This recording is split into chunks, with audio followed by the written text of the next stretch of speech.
Guys welcome back to my channel. তো আজকে আবার একটা নতুন ভিডিও নিয়ে চলে এসেছি। আর আজকে আপনাদেরকে একটা গাছের সাথে পরিচয় করাবো এবং এই গাছের পরিচিতি ও উপকারিতা সম্পর্কে আপনাদের জানাবো। যে গাছটা এখন আপনারা দেখতে পাচ্ছেন, এই গাছটা হলো একটি মেহেন্দি গাছ।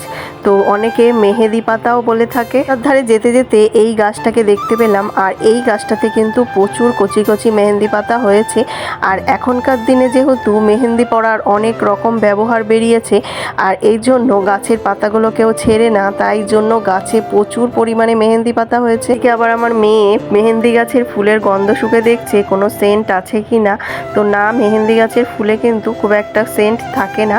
তো গাছে দেখুন কি সুন্দর থোকা থোকা ফুল ফুটেছে, আর ছোট ছোট দানা দানা ফলও ধরেছে। মেহেন্দি পাতা গ্রাম বাংলা মানুষের কাছে খুবই পরিচিত ঔষধিক উদ্ভিদ বা রঞ্জক উদ্ভিদ। গাছের পাতা বহু শতাব্দী ধরে হাত পা রাঙাতে বা চুলের যত্নে ব্যবহার করা হয়। একটি ছোট থেকে মাঝারি আকারের ঝোপ জাতীয় উদ্ভিদ। এই গাছের পাতা ডিম্বাকার, ছোট এবং সবুজ। তো গাছটা থেকে আমি কতগুলো পাতা তুলে নিচ্ছি, তার আগে কিন্তু আমি বাড়ির মালিককে বলেই নিয়েছি যে আপনাদের গাছ থেকে কতগুলো পাতা নিলাম। তো বললো হ্যাঁ নাও। তার জন্য কিন্তু পাতাগুলো তুলে নিচ্ছি, কারণ এই পাতা আজকে পিষে আজকে হাতে বাড়িতে সবাই মিলে মেহেন্দি পরবো। আর কীরকম কালার হয় সেটাও কিন্তু আপনাদেরকে দেখাবো। এখনকার দিনে তো বাজারে অনেক রকম কেমিক্যাল দিয়া মেহেন্দি পাওয়া যায়, সেগুলো কিন্তু বাচ্চাদের হাতে দেওয়া একদমই ঠিক নয়।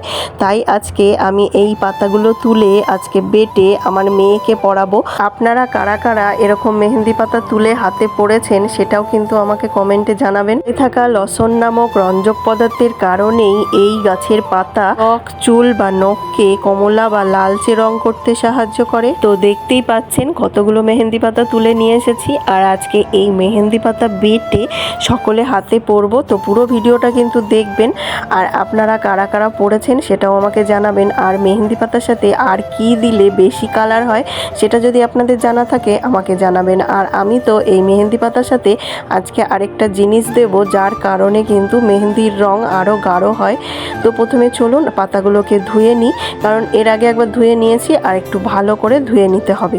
তো ধুয়ে আমি তারপর মেহেন্দি পাতাগুলোকে খুব ভালো করে শিলনোড়ায় পিষে একদম বেটে নেব। মেহেন্দি পাতা শুধু হাত পাই রাঙায় না, এই মেহেন্দি পাতা কিন্তু চুলকেও প্রাকৃতিকভাবে রং করতে সাহায্য করে। এছাড়া চুলের উজ্জ্বলতা বাড়ায়, খুশকি দূর করতে সাহায্য করে, ত্বক পরিষ্কার করে, আর ত্বকে থাকা জীবাণু দূর করতে সাহায্য করে।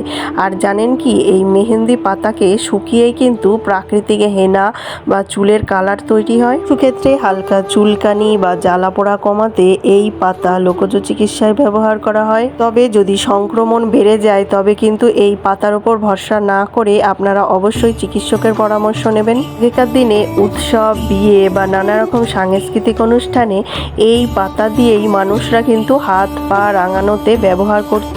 আগেকার দিনে কিন্তু এত ধরনের চুলে কালার করার মতন কালার ছিল না। তখনকার দিনের মানুষরা এই পাতা বেটেই কিন্তু তাদের চুল কালার করত।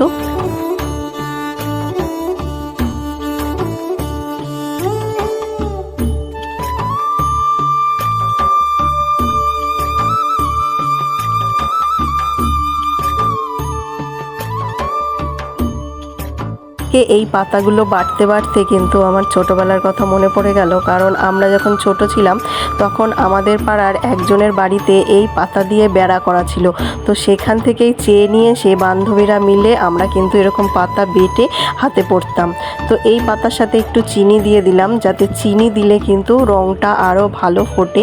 তার জন্য দেখুন আমরা চিনি দিয়ে দিয়েছি। আর আমরা যখন ছোট ছিলাম এর সাথে কিন্তু তখন খয়ের মিশিয়ে নিতাম। আর আপনারা কারা কারা কি মিশাতেন সেটা কিন্তু আমাকে অবশ্যই জানাতেন। দেখুন আমার কত সুন্দর করে বাটাটা হয়ে গেছে। তো এদিকে কিন্তু পুরো বাটাটাই আমার রেডি। এইবার কতটা লাল হয়ে গেছে, এই মেহেন্দি পাতা বাটতে বাটতে কিন্তু আমার হাতটাও লাল হয়ে গেছে। তো এরপরে কিন্তু মেহেন্দিগুলো পরে নেব, আর কীরকম কালার এসেছে সবটাই আপনাদের সাথে শেয়ার করব। আর এই পাতার সাথে যদি একটু টক দই বা মেথি এর সাথে বেটে চুলে দেওয়া হয় তবেই কিন্তু চুলেরও খুব উপকার হয়, চুল মজবুত হয়, চুলের গোড়া শক্ত হয় আর চুল কিন্তু পাকা চুল থাকবে না, পাকা চুল কিন্তু কালার হয়ে যাবে। তো দেখুন মেহেন্দি পাতাটা কত সুন্দর হয়েছে, একদম অর্গানিক মেহেন্দি, প্রাকৃতিক রং। এই প্রাকৃতিক রঙে কিন্তু কোনো রকম কেমিক্যাল নেই। বাজার থেকে আনা যেই রঙটা হয় সেটা কিন্তু কেমিক্যাল থাকে। যদি অনেকের অ্যালার্জি থাকে তখন ওই রঙটাতে যদি হাতে পড়া হয় তাহলে কিন্তু ফুসকুড়ি, ব্রণ বা গোটার মতন হতে পারে। দেখুন আমরা কিন্তু সবাই মিলে হাতে পরে নিচ্ছি। তো আপনারা যেরকম ডিজাইন করতে পারবেন সেইভাবে করবেন। আমি কিন্তু এখানে নর্মাল একটা ডিজাইন করছি। তো দেখুন কি ভালো লাগছে দেখতে, তাই না? পুরো হাতটা সবুজ সবুজ হয়ে গেছে আর এর কালারটা কিন্তু অপূর্ব সুন্দর হয়।